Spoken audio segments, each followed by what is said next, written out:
আসসালামু আলাইকুম প্রিয় লিসেনার।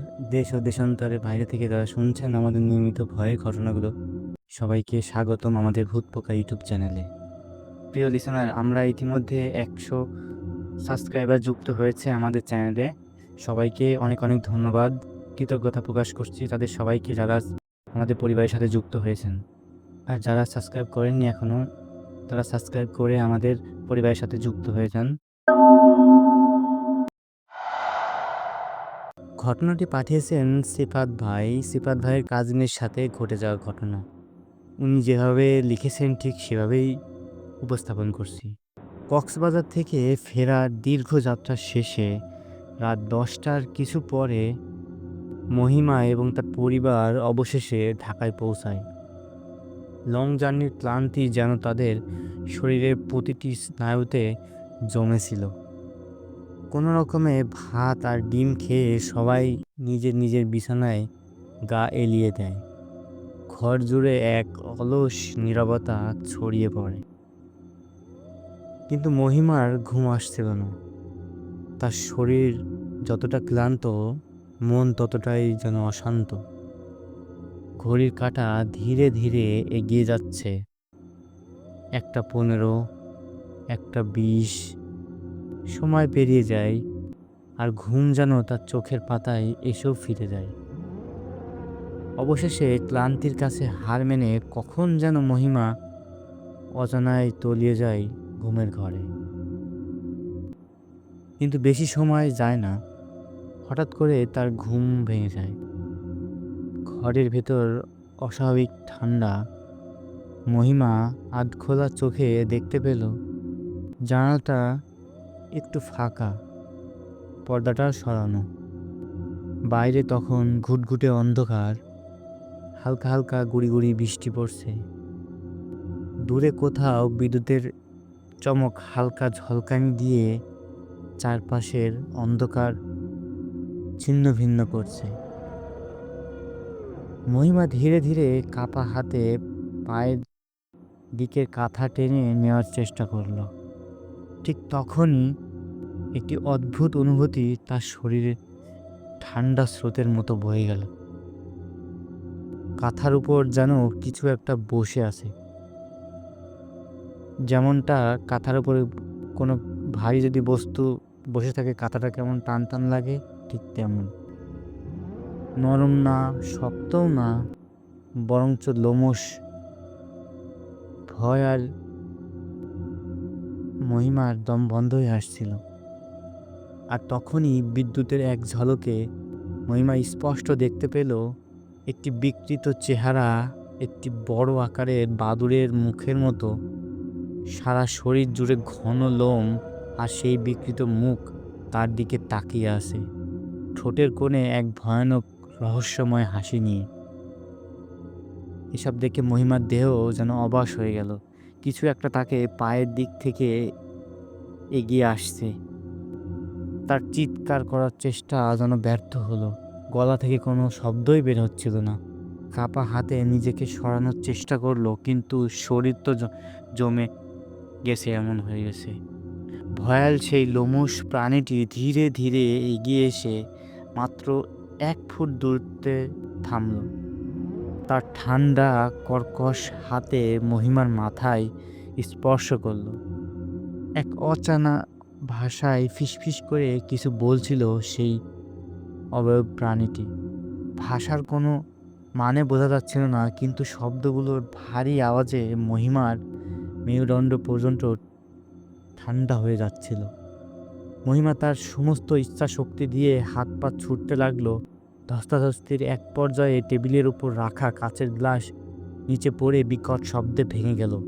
এদিকে মহিমার মায়ের ঘুম ছিল অনেক পাতলা।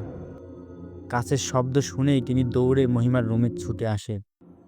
দরজা খুলে দেখা গেল মহিমার মুখ দিয়ে সাদা সাদা ফেনা বের হচ্ছে। সে প্রচণ্ড জোরে নিঃশ্বাস নিচ্ছে আর ধীরে ধীরে নিস্তেজ হয়ে পড়েছে। মহিমার মা এক হৃদয় বিদারক চিৎকার দিয়ে কান্না শুরু করলেন, আর তার চিৎকারে পাশের রুম থেকে দৌড়ে এলেন মহিমার বাবা। তিনি মহিমার মার এই অবস্থা দেখে আতঙ্কে কাঁপতে কাঁপতে দোয়াদুয়ি পড়তে লাগলেন। হাতের তালুতে সূরা ফু দিয়ে মহিমার মাথায় স্পর্শ করলেন।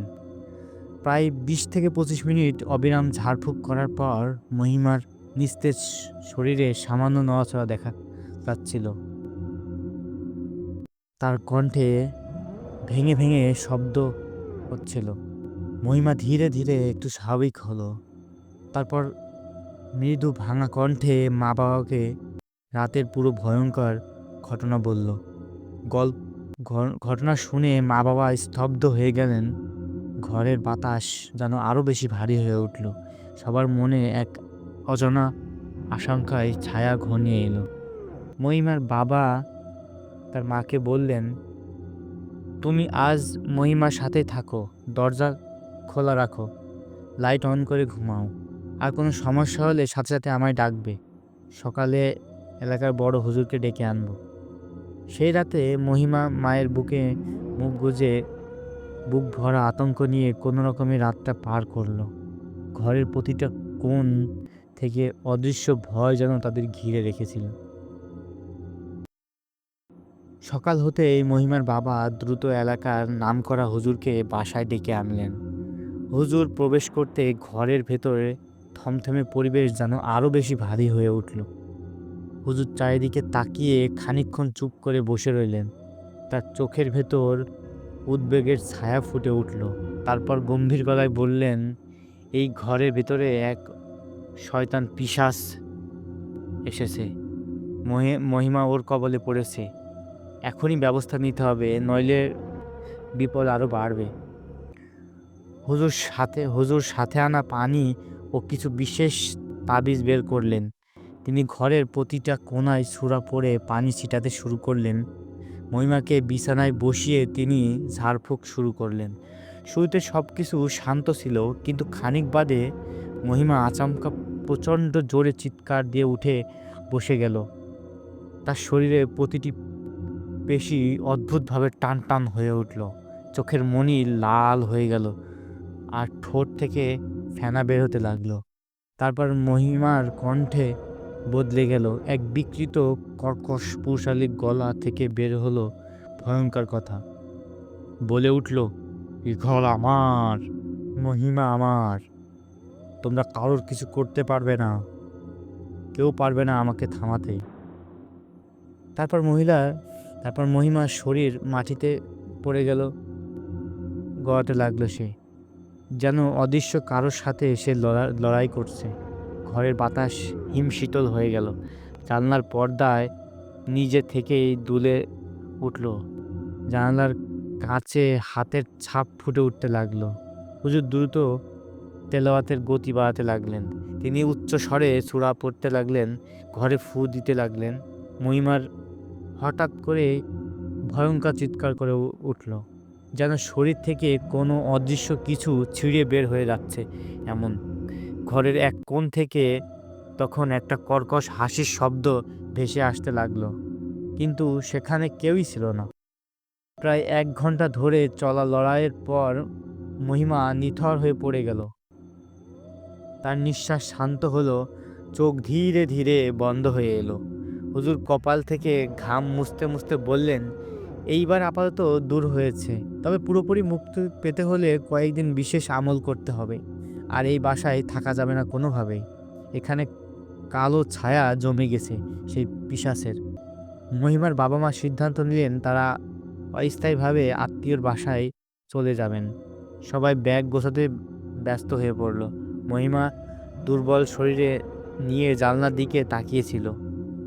ঠিক তখন এক ঝলক বৃষ্টির পানির ফোঁটার সাথে জানলার কাছে আবার সেই চেনা ভয়ঙ্কর হাতের ছাপ যেন ফুটে উঠল। এক দৃষ্টিতে তাকিয়ে থাকা সেই বিকৃত মুখের অবয়ব ছায়ার মতো জানলায় বাইরে ভেসে উঠল।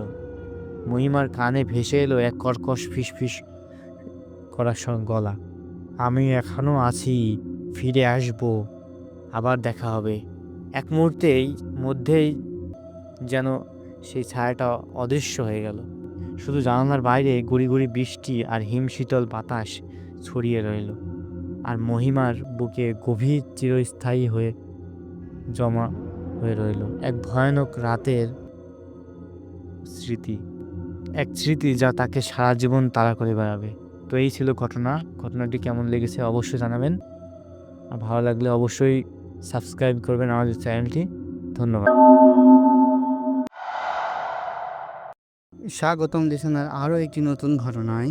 ঘটনাটি নোয়াখালী জেলার এক নির্জন গ্রামে মেঘনা নদীর তীরে ছিল ইউসুফ মিয়ার পুরনো বাড়ি। কালের সাক্ষী হয়ে দাঁড়িয়ে থাকা সেই বাড়িতে তিনি, তার স্ত্রী আমেনা বেগম আর একমাত্র ছেলে রাশেদাকে নিয়ে বসবাস করতেন। শান্তশিষ্ট ধার্মিক পরিবার হিসেবে গ্রামে তাদের সুনাম ছিল বেশ, কিন্তু গত কয়েক মাস ধরে বাড়িতে অদ্ভুত সব ঘটনা ঘটতে থাকে। প্রথম দিকে সামান্য আওয়াজ, রাতে কারো পায়ের শব্দ শোনা যেত। ইউসুফ মিয়া ভেবেছিলেন হয়তো পুরনো বাড়ির কাঠামোর কারণে হয়তো এমন হচ্ছে, কিন্তু ধীরে ধীরে ঘটনাগুলো বাড়তে থাকে। রাতের বেলায় ঘরের জিনিসপত্র আপনা আপনি নড়াচড়া করত, কখন বা শোনা যেত চাপা কান্নার আওয়াজ, যা তারা কেউই কোনো দিন চিনতে পারত না। আমেনা বেগম প্রায়ই ঘুমের মধ্যে চমকে উঠতেন, মনে হতো কেউ তার গায়ে হাত বুলিয়ে যাচ্ছে। রাশেদ, যে স্থানীয় মাদ্রাসায় পড়াশোনা করত, ঘটনাগুলো শুনে বেশ ভয় পেত। সে তার বাবাকে একজন আলেমের কাছে যাওয়ার পরামর্শ দিয়েছিল। ইউসুফ মিয়া প্রথমে পাত্তা না দিলেও যখন তিনি নিজে রাতে স্পষ্ট দেখলেন ঘরের এক কোণে কালো ধোঁয়ার মতো কিছু ঘুরছে, তখন তিনিও বিষয়টা নিয়ে চিন্তিত হয়ে পড়লেন। তারা স্থানীয় এক আলেমের সাথে, মৌলানা কাশেম সাহেবের সাথে দেখা করলেন। সব কিছু শুনে মৌলানা সাহেব কিছুক্ষণ চুপ রইলেন, তারপর দীর্ঘশ্বাস ফেলে বললেন, আমার মনে হচ্ছে আপনাদের বাড়ি কোনো খারাপ জিন আছে হয়তো। তারপর তিনি বাড়িতে কোরআন তেলাওয়াত করা এবং আল্লাহর কাছে সাহায্য চাওয়ার পরামর্শ দিলেন। ইউসুফ মিয়া ও তার পরিবার নিয়মিত কোরআন তেলাওয়াত করতে শুরু করলেন, দান খয়রাত করলেন, কিন্তু অদ্ভুত ঘটনাগুলো থামার কোনো লক্ষণই দেখা গেল না, বরং দিন দিন যেন আরও তীব্র হতে লাগলো। রাতের বেলা কান্নার আওয়াজ আরও তীক্ষ্ণ হতো, মনে হতো যেন কেউ যন্ত্রণায় ছটফট করছে। ঘরের দরজা জানালা প্রচণ্ড শব্দে বন্ধ হতো, আবার খুলে যেত।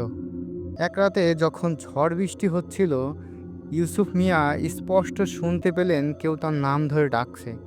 আওয়াজটা তার ঠিক কানের কাছে, কিন্তু ঘরে তিনি একা।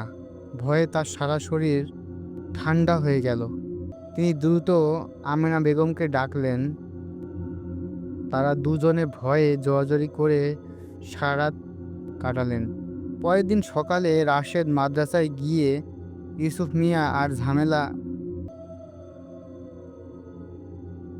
আর আমেনা বেগম বাড়িতে ছিলেন। হঠাৎ করেই পুরো বাড়ি অন্ধকার হয়ে গেল।